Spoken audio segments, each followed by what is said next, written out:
ನಮಸ್ಕಾರ ಎಲ್ಲರಿಗೂ, welcome back to my vlogs. ನಾವು ಹೊರಗಡೆಯಿಂದ ಅಂಗಡಿಯಿಂದ ಪ್ರೋಟೀನ್ ಪೌಡರ್ಗಳನ್ನ ತೊಗೊಂಬಂದು ಯೂಸ್ ಮಾಡೋದಕ್ಕಿಂತ ಈ ರೀತಿ ಮನೆಯಲ್ಲೇ ಹೆಲ್ತಿಯಾಗಿ ನಾವೇ ಒಂದು ಪೌಡರ್ನ ರೆಡಿ ಮಾಡ್ಕೋಬೋದು. ಇದಕ್ಕೆ ನಾನು ಬಾದಾಮಿನ ನೆನೆಸ್ಬಿಟ್ಟು ಮೇಲೆ ಸಿಪ್ಪೆ ಎಲ್ಲ ಸುಲಿದಿಟ್ಕೊಂಡಿದ್ದೀನಿ. ನಾನು 1 ಬಟ್ಲಷ್ಟು ಬಾದಾಮಿ ತೊಗೊಂಡು ಅದ್ರ ಜೊತೆಗೆ 1 ಕಪ್ಪಷ್ಟು ಗೋಡಂಬಿ, 1 ಕಪ್ಪಷ್ಟು ಕುಂಬಳಕಾಯಿ ಬೀಜ, ಮತ್ತು 1 ಕಪ್ಪಷ್ಟು ಸೂರ್ಯಕಾಂತಿ ಬೀಜ, 1 ಕಪ್ಪಷ್ಟು ಮಸ್ಕ್ ಮೆಲನ್ ಸೀಡ್ಸ್ ಬರುತ್ತಲ್ಲ ಅಷ್ಟನ್ನು ತೊಗೊಂಡಿದ್ದೀನಿ. ಎಲ್ಲ 1 ಕಪ್ಪಷ್ಟು ಸೀಡ್ಸ್ನ ತೊಗೊಂಡು ಇಟ್ಕೊಂಡಿದ್ದೀನಿ. ಇದ್ರ ಜೊತೆಗೆ ನಾನು 1 ಕಪ್ ಕಡಲೆ ಬೀಜ ಮತ್ತು 1 ಕಪ್ಪಷ್ಟು ಫ್ಲ್ಯಾಕ್ಸ್ ಸೀಡ್ಸನ್ನು ತೊಗೊಂಡಿದ್ದೀನಿ. ಫ್ಲ್ಯಾಕ್ಸ್ ಸೀಡ್ಸು ನೀವು ಕಮ್ಮಿ ಬೇಕಾದರೂ ಮಾಡ್ಕೋಬೋದು, ಒಂದು ಅರ್ಧ ಕಪ್ ಆದರೂ ಹಾಕೋಬೋದು. ಮತ್ತು ಎಳ್ಳು 1-2 ಟೇಬಲ್ ಸ್ಪೂನ್ ಎಳ್ಳು ಕೂಡ ತೊಗೊಂಡಿದ್ದೀನಿ. ಎಳ್ಳು ಸಹ ಆರೋಗ್ಯಕ್ಕೆ ತುಂಬ ಒಳ್ಳೆಯದು. ಎಲ್ಲ ಸೀಡ್ಸನ್ನು ಸಹ ನಮ್ಮ ಸ್ಕಿನ್ಗೆ ಮತ್ತು ಹೇರ್ಗೆ ತುಂಬ ಒಳ್ಳೆಯದು. ಹೇರ್ ಗ್ರೋತ್ಗೂ ಸಹ ಹೆಲ್ಪ್ ಆಗುತ್ತೆ. ನಮ್ಮ ಪ್ರೋಟೀನು ಸಹ ಹೆಚ್ಚಾಗಿ ಸಿಗುತ್ತೆ. ನಾವು ಈ ರೀತಿ ಒಂದು ಪೌಡರ್ನ ರೆಡಿ ಮಾಡಿಟ್ಕೊಂಡು ಇದನ್ನು ಹಾಲಲ್ಲಾದರೂ ಮಿಕ್ಸ್ ಮಾಡ್ಕೊಂಡು ಕುಡ್ಕೋಬೋದು, ಅಥವಾ ನಾವು ಸ್ಮೂತೀಸ್ ಏನಾದರೂ ಮಾಡಿದಾಗ ಅದ್ರ ಜೊತೆ ಈ ಒಂದು ಪೌಡರ್ನ ಹಾಕಿ ಮಿಕ್ಸ್ ಮಾಡಿಕೊಂಡು ಕುಡಿಬೋದು. ತುಂಬ ರುಚಿಯಾಗಿರುತ್ತೆ. ಮೊದಲಿಗೆ ನಾನು ಒಂದು ಬಾಣಲಿ ಇಟ್ಕೊಂಡು ಗೋಡಂಬಿ ಮತ್ತು ಬಾದಾಮಿನ ಸ್ವಲ್ಪ ಲೈಟಾಗಿ ಹುರ್ಕೋತಾ ಇದ್ದೀನಿ. ನಾನು ಬಾದಾಮಿನ ನೆನೆಸ್ಬಿಟ್ಟು ಸಿಪ್ಪೆ ಸುಲಿದಿರೋದ್ರಿಂದ ಅದರಲ್ಲಿ ತೇವಾಂಶ ಇಲ್ಲದೆ ಇರೋ ಹಾಗೆ ಒಂದು ಸ್ವಲ್ಪ ಹೊತ್ತು ಬಿಸಿ ಮಾಡಿಕೊಂಡ್ರೆ ಸಾಕು. ನಾವು ಬೇಕು ಅಂದರೆ ಒಂದು ಸ್ವಲ್ಪ ತುಪ್ಪ ಹಾಕ್ಕೊಂಡು ಹುರ್ಕೋಬೋದು. ನಾನು ಇಲ್ಲಿ ಯಾವುದೇ ರೀತಿ ತುಪ್ಪ ಏನೂ ಬಳಸ್ತಾ ಇಲ್ಲ. ಗೋಡಂಬಿನ ಬಾದಾಮಿನ ಒಂದು ಸ್ವಲ್ಪ ಹೊತ್ತು ಹುರ್ಕೊಂಡಿದ್ದಾದಮೇಲೆ ನಾವು ಕುಂಬಳಕಾಯಿ ಬೀಜ, ಸೂರ್ಯಕಾಂತಿ ಬೀಜ ಮತ್ತು ಇದ್ರ ಜೊತೆಗೆ ಮಸ್ಕ್ ಮೆಲನ್ ಸೀಡ್ಸ್ ಇಷ್ಟನ್ನು ಹಾಕ್ಬಿಟ್ಟು ಒಂದು ಸ್ವಲ್ಪ ಅದು ಬಿಸಿ ಆಗಬೇಕು ಅಷ್ಟೇ ಮಾಡ್ಕೋತಾ ಇದ್ದೀನಿ. ತುಂಬ ಹೊತ್ತು ಹುರ್ಕೋಬಾರ್ದು. ಈ ರೀತಿ ನಾವು ಟಚ್ ಮಾಡಿದಾಗ ಸೀಡ್ಸ್ನ ಅದು ಬಿಸಿ ಆಗಬೇಕು, ಆ ರೀತಿ ಸ್ವಲ್ಪ ಬಿಸಿ ಮಾಡ್ಕೋತಾ ಇದ್ದೀನಿ. ಚೆನ್ನಾಗಿ ಬಿಸಿ ಆದಮೇಲೆ ಆ ಸೀಡ್ಸ್ನೆಲ್ಲ ನಾನು ಒಂದು ಪ್ಲೇಟ್ಗೆ ಹಾಕ್ಕೊಂಡು ಅದು ತಣ್ಣಗೆ ಹಾಕಿ ಅಂತ ಇಡ್ತಾ ಇದ್ದೀನಿ. ಬಾದಾಮಿನ ನಾವು ಬೇಕು ಅಂದರೆ ನೆನೆಸ್ಬಿಟ್ಟು ಸಿಪ್ಪೆ ಸುಲಿದ್ರೆ ಹಾಗೇನೂ ಸಹ ಹಾಕೋಬೋದು. ನಾನಿಲ್ಲಿ ನೆನೆಸ್ಬಿಟ್ಟು ಸಿಪ್ಪೆ ಸುಲಿದಿಟ್ಕೊಂಡಿದ್ದೀನಿ ಬಾದಾಮಿನ.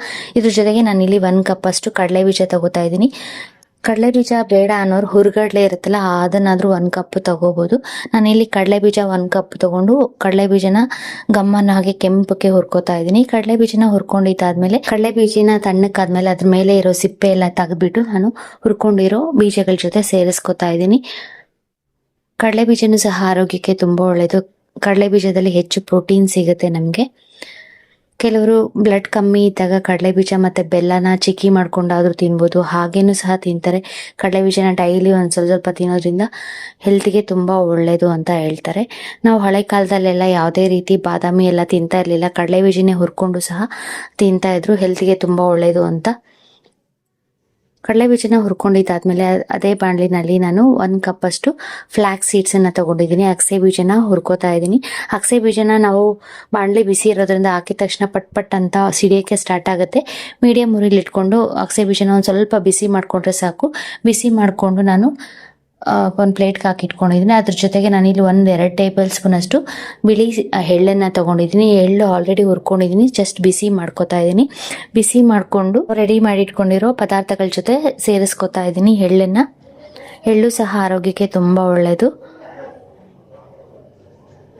ನೋಡಿ, ನಾನು ಇಲ್ಲಿ ಕಡಲೆ ಬೀಜ ತಣ್ಣಕ್ಕಾದ್ಮೇಲೆ ಕಡಲೆ ಬೀಜನ ಈ ರೀತಿ ಸಿಪ್ಪೆ ತಕ್ಕೋತಾ ಇದ್ದೀನಿ. ಸಿಪ್ಪೆ ಸೇರಿಸಿನೂ ಸಹ ಹಾಕ್ಕೋಬೋದು. ಕಡಲೆ ಬೀಜನ ಸಿಪ್ಪೆ ತೆಗೆದು ಎಲ್ಲ ಸೀಡ್ಸನ್ನು ನಾನು ಮಿಕ್ಸಿ ಜಾರ್ಗೆ ಹಾಕ್ಕೋತಾ ಇದ್ದೀನಿ. ಇದು ಫುಲ್ಲು ತಣ್ಣಕ್ಕಾಗಬೇಕು. ತಣ್ಣಕ್ಕಾದ್ಮೇಲೆ ನಾವು ಪೌಡ್ರ್ ಮಾಡ್ಕೊಳ್ಳುವಾಗ ತುಂಬ ನುಣ್ಣಕ್ಕೆ ಪೌಡ್ರ್ ಆಗಿಬಿಟ್ರೆ ಕೆಲವು ಸಲ ಆಯಿಲ್ ಬಿಟ್ಬಿಡುತ್ತೆ. ನೋಡಿ, ಈ ರೀತಿ ಆಯಿಲ್ ಆಗಿಬಿಡುತ್ತೆ. ನೋಡಿಕೊಂಡು ನಾವು ಸ್ವಲ್ಪನೇ ಹಾಕ್ಕೊಂಡು ಪೌಡ್ರ್ ಮಾಡ್ಕೋಬೇಕು. ಎಲ್ಲ ಪೌಡ್ರ್ ಮಾಡ್ಕೋಬೇಕಾದ್ರೆ ನೋಡಿಕೊಂಡು ಆಯಿಲ್ ಬಿಡದೆ ಇರೋ ಹಾಗೆ ನಾವು ನೋಡ್ಕೊಂಡು ಸ್ವಲ್ಪನೇ ಹಾಕ್ಕೊಂಡು ನುಣ್ಣಕ್ಕೆ ಪೌಡ್ರ್ ಮಾಡ್ಕೋಬೇಕು. ಪೌಡ್ರ್ ಮಾಡಿ ಆ ಪೌಡ್ರೆಲ್ಲ ತಣ್ಣಕ್ಕಾದ್ಮೇಲೆ ನಾವು ಇದನ್ನು ಸ್ಟೋರ್ ಮಾಡಿ ಇಟ್ಕೋಬೋದು. ಇದ್ರ ಜೊತೆಗೆ ಒಣ ಖರ್ಜೂರ ಇದ್ದರೆ ಒಣ ಖರ್ಜೂರನ್ನು ಸಹ ನಾವು ಇದ್ರ ಜೊತೆ ಹಾಕಿ ಪೌಡ್ರ್ ಮಾಡ್ಕೊಳ್ಳೋದ್ರಿಂದ ನಾವು ಹಾಗೇ ಹಾಲಿಗೆ ಸೇರಿಸ್ಕೊಂಡು ಈ ಪೌಡರ್ನ ತೊಗೋಬೋದು. ಮತ್ತು ಸ್ಮೂತೀಸ್ ಎಲ್ಲ ರಾಗಿ ಸ್ಮೂತಿ ಅಥವಾ ಓಟ್ಸ್ ಸ್ಮೂತಿಗಳೆಲ್ಲ ಮಾಡಿದಾಗ ಇದು 1 ಸ್ಪೂನ್ ಪೌಡರ್ನ ಹಾಕ್ಕೊಂಡು ಸ್ಮೂತೀಸ್ ಮಾಡ್ಕೋಬೋದು. ನಾವು ಹಾಗೇ ತಿನ್ನೋದಕ್ಕೂ ಸಹ ಚೆನ್ನಾಗಿರುತ್ತೆ. ಇದನ್ನು ನಾನು 1 ವಾರಕ್ಕಾಗಷ್ಟು ಪೌಡ್ರ್ ಮಾಡಿ ಸ್ಟೋರ್ ಮಾಡಿ ಇಟ್ಕೋತಾ ಇದ್ದೀನಿ. ಈ ರೀತಿ ಹೆಲ್ತಿಯಾಗಿ ನಾವು ಮನೆಯಲ್ಲೇ ಒಂದು ಒಳ್ಳೆ ಪ್ರೋಟೀನ್ ಪೌಡರ್ನ ರೆಡಿ ಮಾಡ್ಕೋಬೋದು. ಹುರಿದಿಟ್ಕೊಂಡಿರೋ ಎಲ್ಲ ಸೀಡ್ಸನ್ನು ಪೌಡ್ರ್ ಮಾಡ್ಕೊಂಡಿರ ಹಾಗೇನೂ ಸಹ ನಾವು ಸ್ನ್ಯಾಕ್ಸ್ ಟೈಮಲ್ಲಿ ತಿನ್ನೋದಕ್ಕೂ ಸಹ ತುಂಬ ರುಚಿಯಾಗಿರುತ್ತೆ. ಹೆಲ್ತಿ ಸ್ನ್ಯಾಕ್ ಆಗೋ ಮಾಡ್ಕೋಬೋದು. ಈ ವಿಡಿಯೋ ನಿಮ್ಗೆ ಇಷ್ಟ ಆದರೆ ಲೈಕ್, ಶೇರ್, ಸಬ್ಸ್ಕ್ರೈಬ್ ಮಾಡಿ.